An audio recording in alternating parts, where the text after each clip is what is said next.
Assalamualaikum dan salam sejahtera semua cat parents, cat lovers dan hamba-hamba sah kepada Maharaja Kucing di rumah. Pernah tak rasa macam ni? Anda baru je lepas berperang dengan kotoran, mop satu rumah sampai berkilat macam cermin. Bangga gila. Anda pun duduk rehat atas sofa sambil hirup kopi. Tiba-tiba, hap, si Oyen kesayangan anda buat konsert bersin dekat tepi kaki. Lepas tu dia jalan terbatuk-batuk macam orang tua. Dalam hati anda mesti terfikir, "Ai, dia ni demam ke? Atau dia sengaja buat drama sebab aku tak bagi dia makan tadi?" Sebenarnya, jawapannya mungkin lebih menakutkan.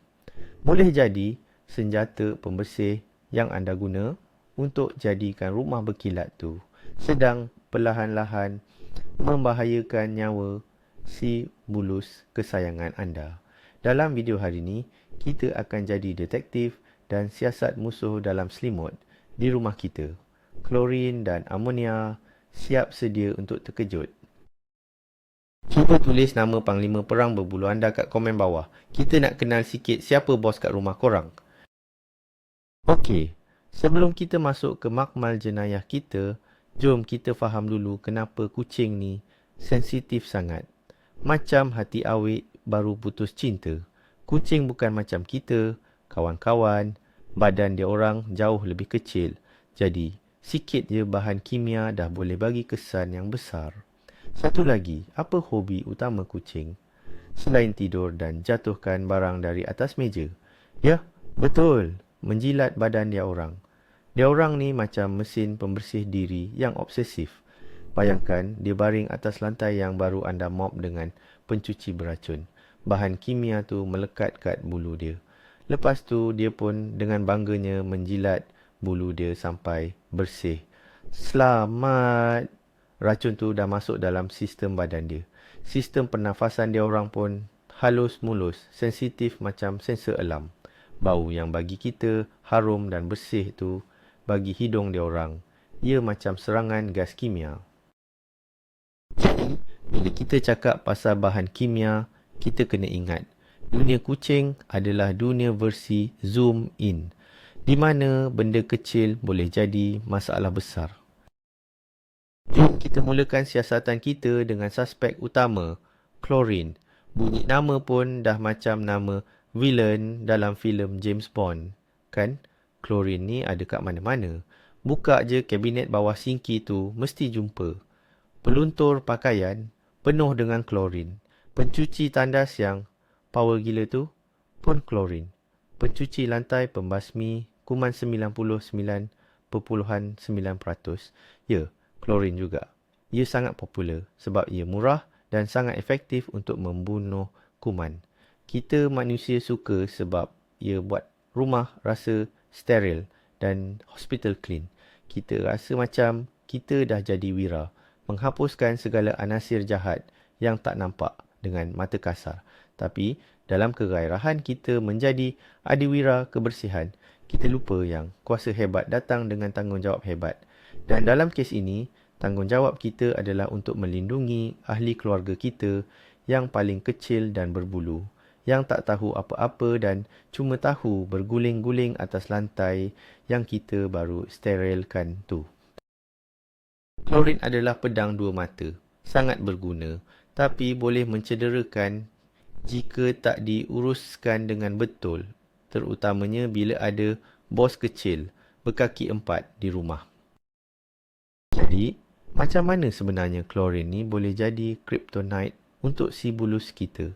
Bayangkan macam ni, wap daripada peluntuk atau pencuci lantai yang mengandungi klorin akan tersebar di udara. Kita yang tinggi ni mungkin tak hidu sangat, tapi kucing, dia orang kan pendek, hidup dia orang separas lantai. Hidung dia orang betul-betul dekat dengan ground zero serangan kimia ni. Wap klorin yang bersifat menghakis, korosif ni akan terus masuk ke dalam hidung, tekak dan paru-paru dia orang yang kecil dan sensitif tu. Ia macam kita hidup asap cili yang pedas, tapi 1000 kali ganda lebih teruk. Tisu-tisu lembut dalam sistem pernafasan dia orang boleh terbakar secara kimia, menyebabkan keradangan yang teruk. Ini yang akan trigger simptom macam bersin tak henti-henti, batuk, mata berair dan hidung berhingus. Kalau pendedahan berterusan, ia boleh menyebabkan masalah yang lebih kronik seperti asma atau bronkitis. Satu penyiksaan senyap yang kita tak nampak, tapi si bulus kita rasa setiap kali kita mengemas. Bukan setakat sistem pernafasan je yang jadi mangsa. Kulit dan tapak kaki, paus, si bulus pun dalam bahaya besar. Kucing suka baring kat tempat-tempat yang sejuk macam lantai mozaik. Kalau anda baru je mop lantai dan lantai tu masih lembap dengan sisa-sisa pencuci klorin, bahan kimia tu akan meresap terus ke dalam kulit dan tapak kaki dia. Tapak kaki kucing ataupun toe beans, comel yang kita suka picit-picit tu, sebenarnya sangat sensitif. Ia boleh jadi merah, melepuh atau kering dan merekah akibat sentuhan terus dengan klorin. Ia akan rasa sakit dan pedih setiap kali dia berjalan. Bayangkan, kita jalan atas bara api, sama juga dengan kulit dia. Kalau dia berguling-guling atas lantai tu, sisa klorin boleh menyebabkan dermatitis, iaitu keradangan kulit yang sangat gatal. Nanti anda nampak dia asyik tergaru-garu sampai luka. Anda mungkin sangka ia masalah kutu atau alahan makanan, tapi sebenarnya puncanya datang dari botol pencuci lantai anda. Kesian, kan? Ancaman paling seram daripada klorin adalah apabila ia termasuk ke dalam mulut si bulus. Macam mana boleh jadi? Ada dua cara utama. Pertama, melalui hobi menjilat bulu. Selepas dia baring atas lantai yang baru dimop, bahan kimia melekat pada bulu. Kemudian, dalam sesi grooming dia akan telan semua bahan kimia tu. Kedua, kalau ada lopak air pencuci yang tertinggal atau dia pergi jilat kepala mop atau kain buruk yang anda guna, lagilah teruk. Bila klorin masuk ke dalam sistem pencernaan, ia boleh menghakis lapisan dalam mulut, esophagus dan perut. Ini akan menyebabkan simptom yang menakutkan seperti air liur meleleh tak berhenti, muntah-muntah, cirit-birit dan hilang selera makan. Dia akan nampak sangat sakit dan tak bermaya. Dalam kes yang teruk, ia boleh menyebabkan ulcer dalaman dan pendarahan yang boleh membawa maut. Ini bukan lagi drama, ini adalah kecemasan perubatan yang serius.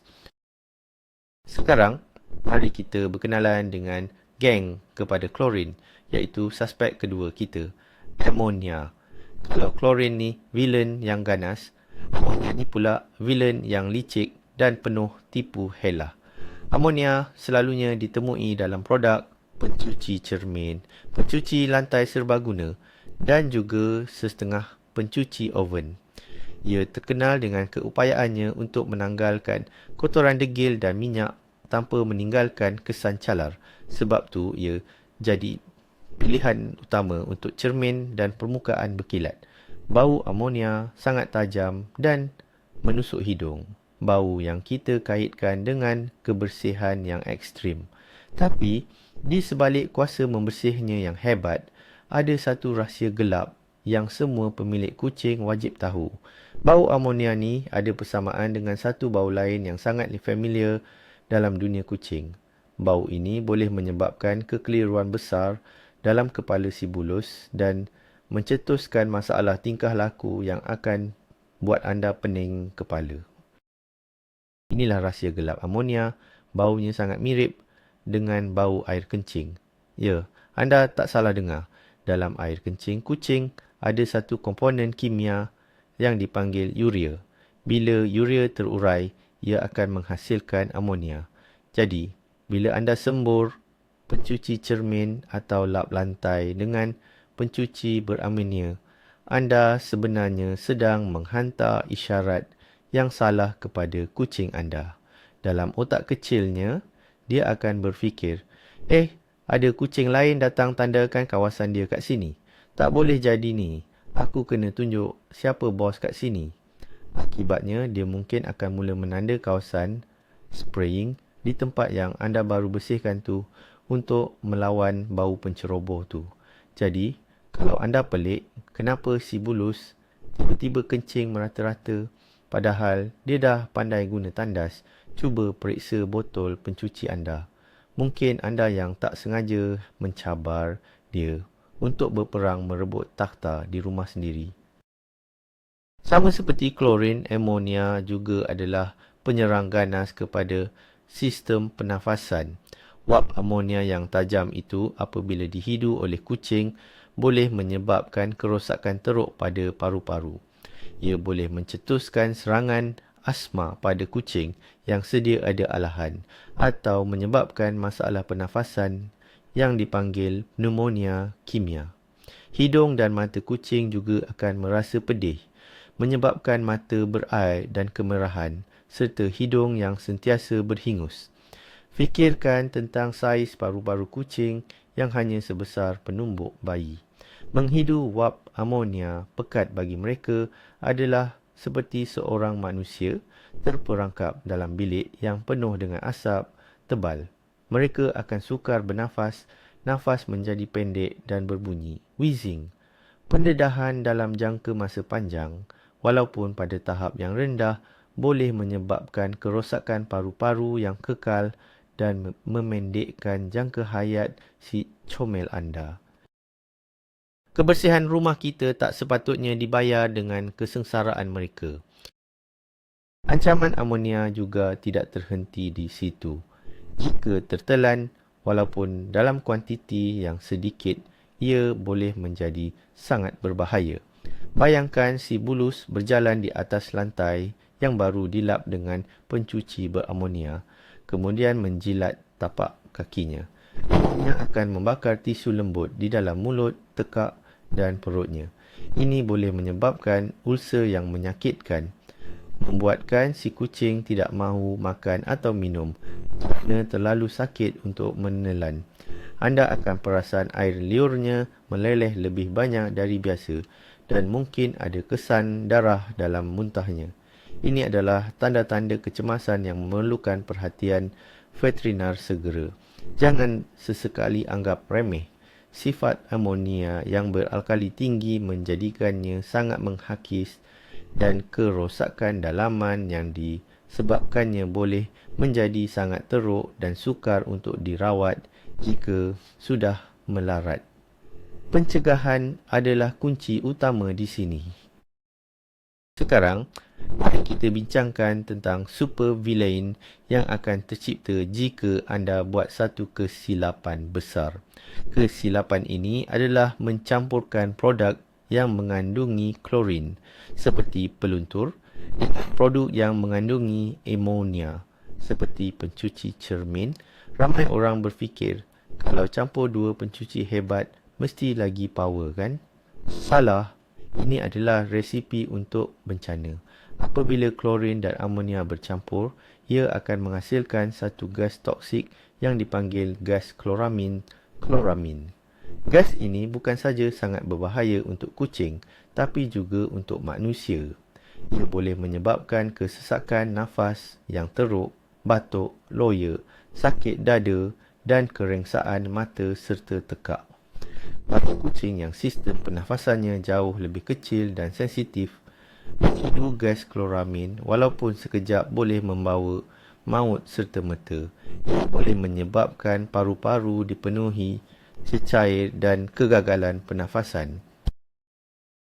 Jadi, tolong jangan jadi ahli kimia amatur di bilik air anda. Jangan sekali-kali campurkan produk pembersih. Sebagai ibu bapa kucing yang prihatin, kita perlu tahu tanda-tanda ataupun simptom keracunan bahan kimia. Kucing ni pakar menyembunyikan kesakitan, jadi kita kena jadi pemerhati yang teliti. Tanda-tanda awal mungkin tidak ketara.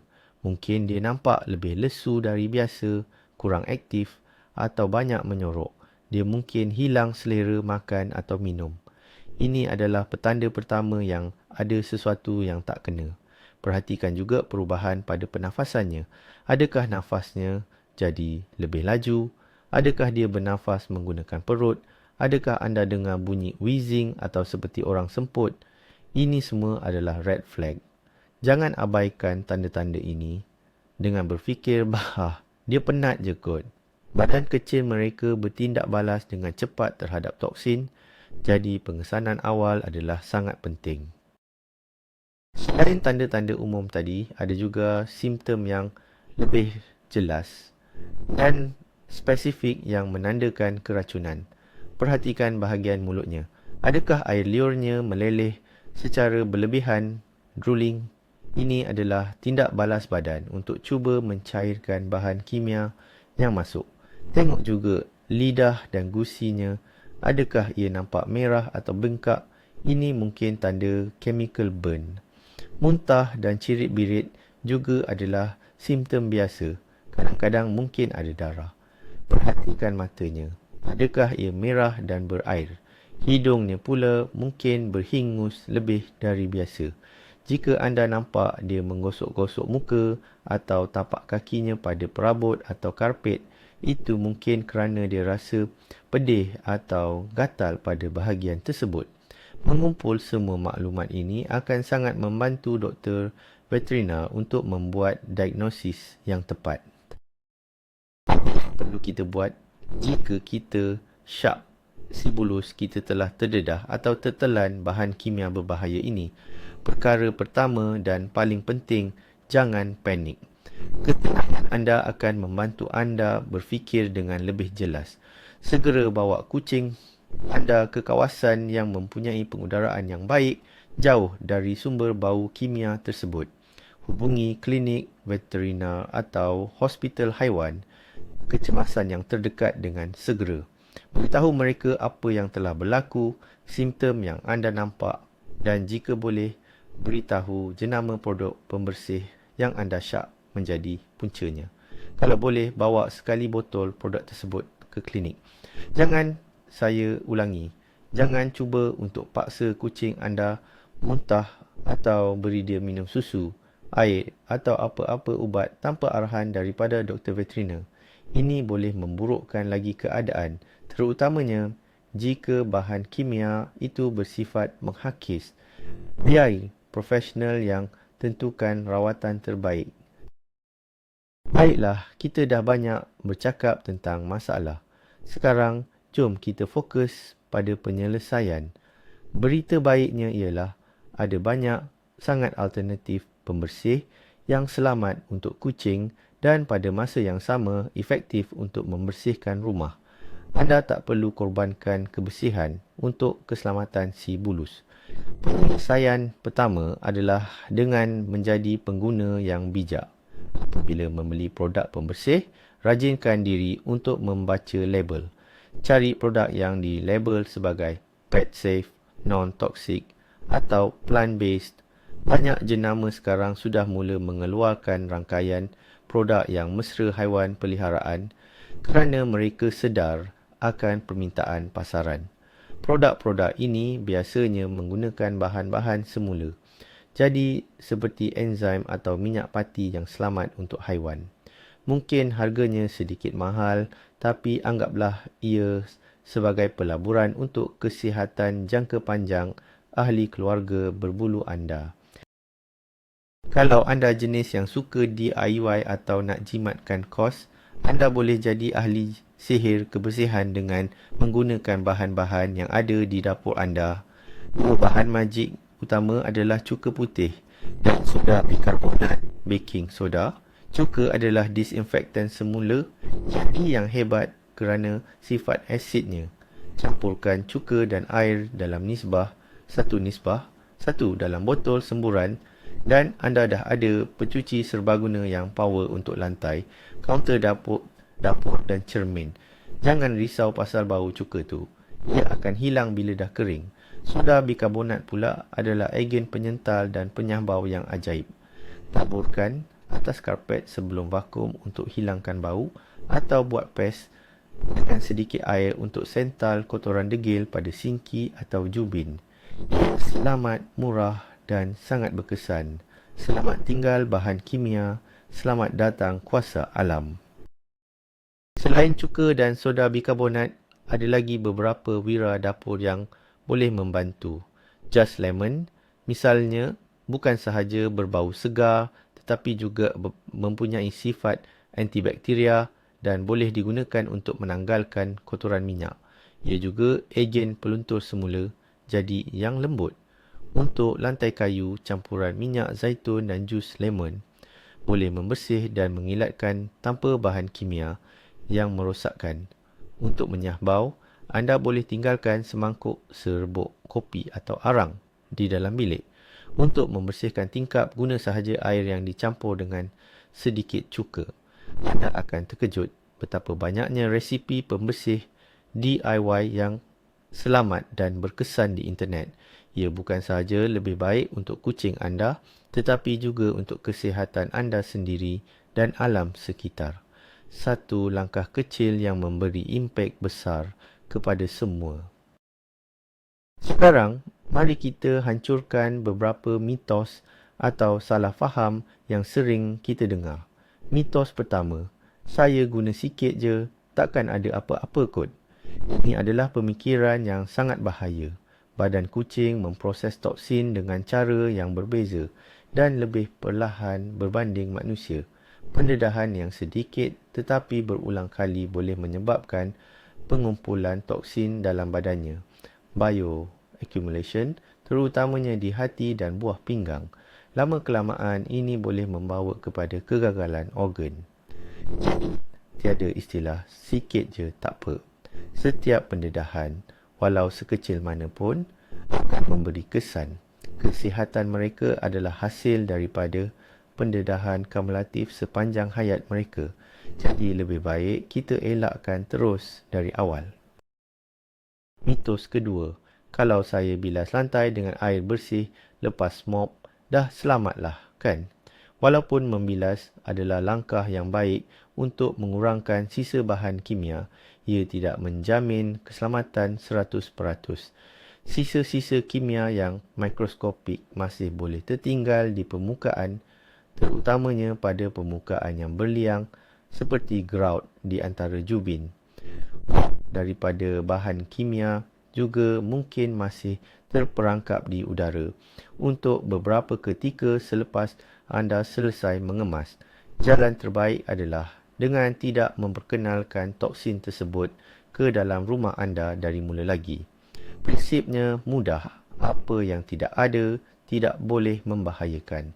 Dengan memilih alternatif yang selamat, anda tidak perlu lagi risau tentang sisa kimia atau was-was sama ada anda sudah membilas dengan cukup bersih atau tidak. Mitos ketiga yang popular, kucing saya nampak okey je selama ni, jadi produk yang saya guna ni selamatlah untuk dia. Ini adalah satu lagi tanggapan yang silap. Seperti yang saya sebutkan tadi, kucing adalah makhluk yang sangat pandai menyembunyikan kesakitan. Ini adalah naluri semula, jadi mereka untuk melindungi diri daripada pemangsa di alam liar. Dia mungkin sedang menderita dalam diam, menahan sakit atau rasa tidak selesa, tetapi tidak menunjukkannya kepada anda sehinggalah keadaannya menjadi sangat teruk. Tunggu sehingga dia menunjukkan simptom yang jelas. Kerana pada waktu itu, kerosakan mungkin sudah berlaku. Kita sebagai penjaga, kita perlu menjadi proaktif, bukan reaktif. Kita yang bertanggungjawab untuk mewujudkan persekitaran yang paling selamat untuk mereka, bukan menunggu mereka memberitahu kita apabila ada masalah. Mewujudkan rutin pembersihan yang selamat untuk kucing adalah lebih mudah daripada yang anda sangka. Langkah pertama adalah audit produk. Pergi ke kabinet pembersih anda sekarang dan periksa label setiap produk. Mana-mana produk yang mengandungi klorin biasanya disenaraikan sebagai sodium hipoklorit atau amonia, letakkan di satu tempat. Anda boleh habiskan penggunaannya di tempat yang kucing tiada akses langsung seperti garaj atau lupuskan dengan cara yang betul dan berazam untuk tidak membelinya lagi. Gantikannya dengan alternatif mesra kucing yang telah kita bincangkan. Simpan semua produk pembersih walaupun yang selamat di dalam kabinet yang berkunci dan tidak boleh diakses oleh si bulus yang suka menyiasat tu. Kucing ni kan penyiasat persendirian yang sangat gigih. Jadi jangan pandang rendah kebolehan mereka untuk membuka pintu kabinet. Langkah kedua dalam rutin pembersihan selamat adalah pengurusan semasa membersih. Walaupun anda menggunakan produk yang selamat, adalah lebih baik untuk memastikan kucing anda berada di bilik lain semasa anda sedang aktif mengemas, terutamanya semasa menyembur atau mengemop. Ini untuk mengelakkan mereka daripada tergelincir atau terpijak lantai yang basah. Paling penting, pastikan pengudaraan yang baik. Buka tingkap dan pintu untuk membenarkan udara segar masuk dan mempercepatkan proses pengeringan. Biarkan kucing masuk ke kawasan yang baru dibersihkan sehinggalah ia kering sepenuhnya. Selepas menggunakan sebarang produk, pastikan anda bilas kain buruk, span atau kepala mop dengan bersih dan simpannya di tempat yang selamat. Dengan beberapa langkah mudah ini, anda boleh mempunyai rumah yang bersih, berkilau dan kucing yang sihat serta gembira. Ia adalah win-win situation. Betul maklumat yang kita dah belajar hari ni, kan? Sekarang anda dah tahu, di sebalik niat murni kita untuk menjaga kebersihan rumah, terselit bahaya yang kita tak nampak. Siapa sangka botol peluntur yang nampak biasa tu sebenarnya boleh jadi ancaman besar kepada si comel kita. Ingatlah, rumah kita adalah seluruh dunia bagi mereka. Menjadi tanggungjawab kita untuk pastikan dunia mereka ini selamat dan penuh dengan kasih sayang, bukan dengan ancaman kimia. Mereka bergantung sepenuhnya kepada kita untuk membuat pilihan yang terbaik untuk mereka. Jadi, mulai hari ini, jom kita jadi pengguna dan cat parent yang lebih bijak dan bertanggungjawab. Perubahan kecil yang kita buat pada pilihan produk pembersih kita akan memberi impak yang sangat besar pada kualiti dan jangka hayat si kesayangan kita. Sebab kita sayang mereka, kan? Mereka bukan sekadar haiwan peliharaan. Mereka adalah ahli keluarga kita. Kalau anda rasa video ni bermanfaat, jangan lupa tekan butang like, subscribe dan yang paling penting, share dengan kawan-kawan cat lover yang lain. Anda mungkin boleh menyelamatkan satu nyawa. Soalan terakhir untuk anda, apakah satu perubahan kecil yang anda akan buat dalam rutin pembersihan anda selepas menonton video ini? Kongsikan azam baru anda di ruangan komen di bawah. Jumpa lagi di video seterusnya. Bye!